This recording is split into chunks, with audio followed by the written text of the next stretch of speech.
लोगों फैसला तो यहाँ तो होगा कि हिसाब अल्लाह इंसानों से लेगा, जिन्नात से लेगा, लेकिन जानवरों से कोई हिसाब नहीं। लेकिन अगर किसी सींग वाली बकरी ने बिना सींग वाली बकरी के टक्कर मार दी होगी दुनिया में, तो अल्लाह दोनों बकरियों को जिंदा करेगा। जिसका दुनिया में सींग था खत्म कर देगा, और जिसका दुनिया में सींग नहीं था उसे अता कर देगा। फिर फरमाएगा टक्कर मार के दुनिया का बदला पूरा कर ले। फिर ये दुनिया का बदला पूरा करेगी ये बकरी, और उसके बाद अल्लाह इन्हें खत्म कर देगा। लोगों, जब एक बकरी पे, एक जानवर पे अल्लाह नहीं छोड़ेगा किसी का हिसाब, तो फिर हम तो इंसान हैं, हम पे कहाँ से रह जाएगा?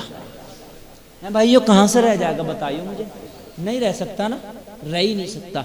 फिर मुझे ये बताओ, जब हिसाब भी होना ही है और जब तोल लगना है मियाँ, धर्म कांटा वहाँ लगा हुआ है, ओरिजिनल धर्म कांटा तो वही है जिसका नाम मीज़ान है।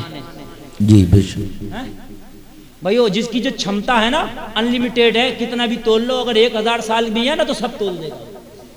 जी बेशक भाइयों, बात समझ रहे हैं कि नहीं समझ रहे हैं? जी भाइयों, जब तुलना है और सच्चा कांटा वो है और मरना है। अच्छा एक बात और बता दूं, जरा जहन में नोट करना, कितना भी भाग दौड़ कर लो, कितना भी झूठ बोल लो, कितनी भी दलालियां कर लो, मगर जितनी किस्मत में उससे ज्यादा मिलना भी, भाई मानोगे नहीं मानोगे इस बात को, जितना किस्मत में उससे ज्यादा मिलना भी, इसलिए कि किस्मत से ज्यादा नहीं, वक्त से पहले नहीं। भाइयों है कि नहीं है? तो जब किस्मत से ज्यादा मिलना नहीं है और वहां जाके हिसाब देना, तो काला पीला क्यों इकट्ठा कर रहे हैं? क्यों ना व्हाइट व्हाइट सफेद सफेद ही इकट्ठा करें। मिलना तो नहीं है जितना अल्लाह ने लिख दिया। मियां देखो, कान खोल कर सुन लो, कोई ये चाहे कि हमें उससे ज्यादा मिल जाएगा तो बेवकूफी है। अभी मैं आपको कुरान से साबित करके बताऊं। जी अल्लाह अल्लाह, तवज्जो करना भाइयों जी, ये बात माना, यकीन है कि जितना किस्मत में उतना ही मिलेगा भाइयों। अच्छा, आदमी बहुत भाग दौड़ कर ले, झूठ झांट बोल ले और लोगों का मार ले इधर से और उधर से, जरा दलाली उलाली कर ले, तो क्या कुछ ज्यादा मिल सकता है? नहीं। बोलो भाइयों, मिल सकता है? नहीं। इसलिए अगर खाली झूठों को और छीनने वालों को मिलता तो बादशाह चोरों की होती। भाइयों है ना, मगर मिसाल है बुजुर्गों की, चोरों के घर नहीं होते भाइयों। बात है कि नहीं? हाय हाय। अब सुनिए कुरान, सुनिए सूरह यूसुफ सुनिए आप। हजरत याकूब अलैहिस्सलाम के जो बेटे थे, 2 बीवियों से, एक बीवी से हजरत यूसुफ और बिन्यामीन, और बाकी वो 10 भाई अलग थे। तवज्जो है भाइयों? उन 10 भाइयों ने ये सोचा कि यूसुफ को अगर माज़अल्लाह मार देंगे तो बाप का प्यार भी हमें मिल जाएगा, बाप की प्रॉपर्टी भी हमें मिल जाएगी। हैं बात है ना, कुरान में सूरह यूसुफ पढ़ो सब मिलेगा।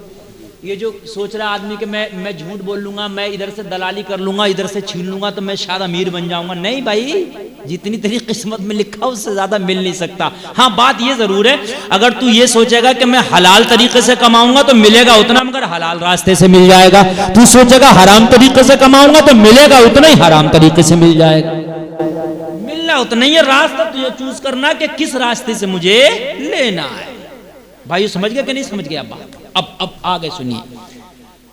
हजरत यूसुफ अलैहिस्सलाम ने ख्वाब देखा तरक्की का, चांद सूरज और सितारे उन्हें सजदा कर रहे हैं। बाप ने मना किया, क़ाल या बुनय्या ला तक़्सुस रुय्याका अला इख़्वतिक, ए मेरे बेटे अपने भाइयों से अपने ख्वाब क्या जिक्र ना करना, वरना वो हसद का शिकार हो जाएंगे, तेरे साथ नुकसान कर देंगे, तुझे हानि पहुंचा देंगे। मना किया, बाप ने मना किया। हसद होता है ना, ये आज हसद हमारे अंदर भी बैठा। बहरहाल कहने का मकसद ये है कि अपने बाप से हजरत यूसुफ को झूठ बोल के ले गए कि हम जरा जानवर बकरियां चराने जा रहे हैं, यूसुफ को भी ले जाएं। ले गए। ले जाने के बाद में क्या किया, हजरत यूसुफ को मारा पीटा, ज़बकूफ किया, बहुत तकलीफ दिया। तकलीफ देने के बाद अंधे कुएं में डाल दिया। यार जिसको अंधे कुएं में डाल दिया अब उसका भविष्य क्या होगा? मगर मियाँ जिसे खुदा रखे उसे कौन चखे? बन के फानूस जिसकी हिफाजत हवा करे वो शमा क्या बुझे जिसे रोशन खुदा करे। अब बताओ भाइयों, वो भाई अलग जमीन के ऊपर है मगर ये अंधेरे कुएं में पड़े हैं हजरत यूसुफ, मगर अल्लाह को किस्मत इनकी बनाना थी, बादशाहत इन्हें देना थी। अगर बादशाहत मिलने की हो तो अंधेरे कुएं में भी फेंक दो, बादशाहत फिर भी मिल जाती है। और अगर तुम्हें ना मिलने की हो तो जमीन के ऊपर भी हो तब भी तुम कुछ नहीं कर पाते हो। जी बेशक, सुभान अल्लाह। नाउत को बस एक माशाअल्लाह। शॉर्ट सी बात बता रहा हूं मैं, वरना हजरत यूसुफ अलैहिस्सलाम के इस पर अगर मैं कभी तकरीर करूंगा तो फिर मेरा ओरिजिनल खालिस यही टॉपिक रहेगा, फिर कभी सुनना। बस बात बता रहा हूं मैं आपको। लोगों पढ़ो कुरान की सूरह यूसुफ की तफसीर, पता चलेगा कि हजरत यूसुफ को कुएं में डाला, मगर अल्लाह ने कहा किस्मत तो मैं लिखता हूं ना। जी बेशक बेशक। ओ यूसुफ के भाइयों, किस्मत तुम्हारे हाथ में नहीं, किस्मत परवरदिगार के हाथ में है। जी बेशक। ओ बेईमानी करने वालों, लोगों को सताने वालों, कितनी भी कर लो, तरक्की तुम्हारे हाथ में नहीं, तरक्की तो परवरदिगार के हाथ में है। जी बेशक बेशक। हाय हाय, बादशाहत यूसुफ के लिए मैंने रखी है, चाहे कुएं में नहीं कहीं भी डाल दो। कुएं में डाला, अलगर्ज कुएं से निकले, कुएं से निकल के गुलाम बना के बेच दिया गया बाजार में, गुलाम बन के बिके। बिकने के बाद में अजीज मिस्र खरीद के लाया, 12 साल कैद में डाला गया।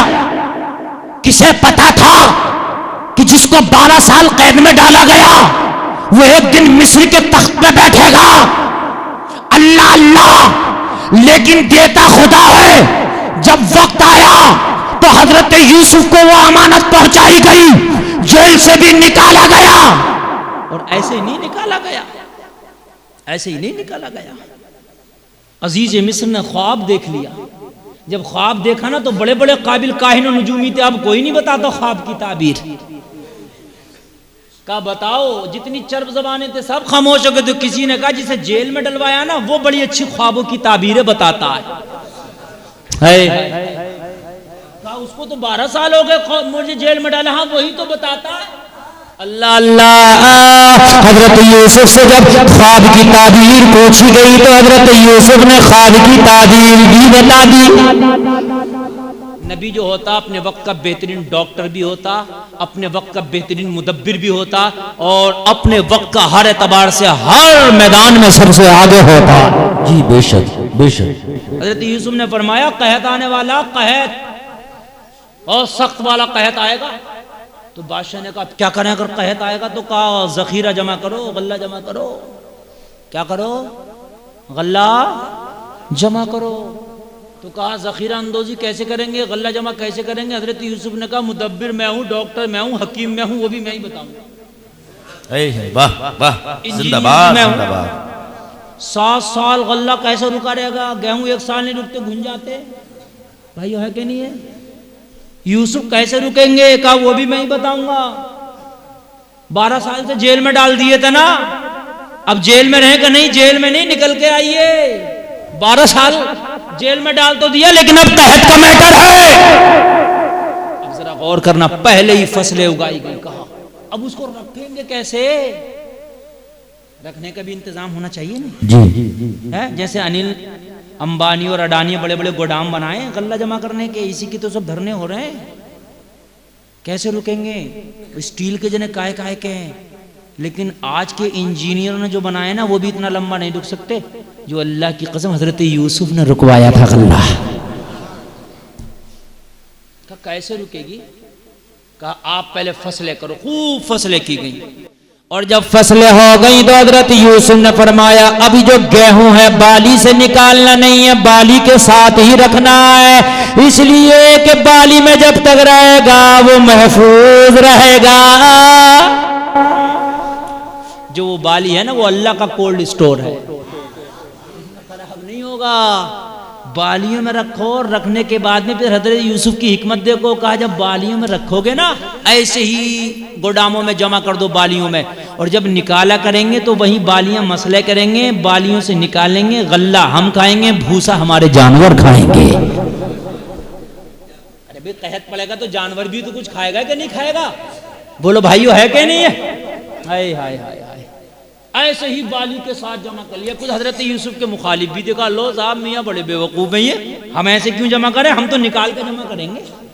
उन्होंने निकाल के जमा कर लिया। वो थोड़े दिनों रुका, बाद में वो घुनघुना के सब सड़ गया, गल गया, खराब हो। बात समझ रहे कि भाई नहीं समझ रहे आप? हाँ, सब गल गया, सड़ गया, सब खराब हो गया। उस वक्त जो माबूदाने बातिल की इबादत करते थे, उनके पास बड़ा रुपया पैसा इकट्ठा कर लिया था उन्होंने, जैसे आज के बाबा लोग कर लेते हैं, नहीं कर लेते हैं, उन्होंने बहुत पैसा इकट्ठा कर लिया था। तो वो सोचने लगे कि यार यूसुफ की बात तो सच होती जा रही है भाई, मतलब गल्ला भी उन्हीं का महफूज है और कहद भी पड़ गया। तो उन्होंने सब दहाने खोल दिए, जितने भी खजाने, तो खाते जाओ खाते जाओ, सब फ्री है। लेकिन गल्ला कहाँ से लाते? गल्ला हजरत यूसुफ से खरीदना पड़ता था भाई। गल्ला कहाँ से खरीदेंगे? सोने से पेट थोड़ी भरता, चांदी से पेट थोड़ी। उन पर खजाना जरूर था मगर गल्ला नहीं था। तो हजरत यूसुफ ने सबको तो गल्ला दिया दामों, मगर इन्हें दिया 5 गुना दामों। इन्हें महंगा, जल्दी से खजाना खत्म हो तो फिर ये जो माबूदाने बातिला की इबादत करते हैं ना, ये भी खत्म होगी। अल्लाह अल्लाह। कहा भाई ये तो नाइंसाफी। हजरत यूसुफ ने फरमाया नाइंसाफी कैसी है? हमने अपने खुदा से मांगा है, तुम अपने खुदा से मांगो। हमारे पास आई क्यों रहे हो? बात है कि जिनकी इबादत करते हो उनसे मांगो। अलगरज कहत पड़ गया। अब अगर कहीं गल्ला था तो हजरत यूसुफ के पास था। जी बेशक। सुभान अल्लाह बोलो, सुभान अल्लाह। शहरे किनान में जो उनके भाई रहते थे वहां भी कहत पड़ गया। मैं बताना चाहता हूं कि अल्लाह जिसे बादशाह देना चाहता, मिलती उसी को कुएं में डाल दो या दरिया में डाल दो। जी बेशक। अब वो भाई जो बड़े बड़े ताकतवर थे, जो इतने ताकतवर थे कि दरख्त को पकड़ के उखेड़ने की ताकत रखते थे, मगर भूख से ये भी 2-4 थे।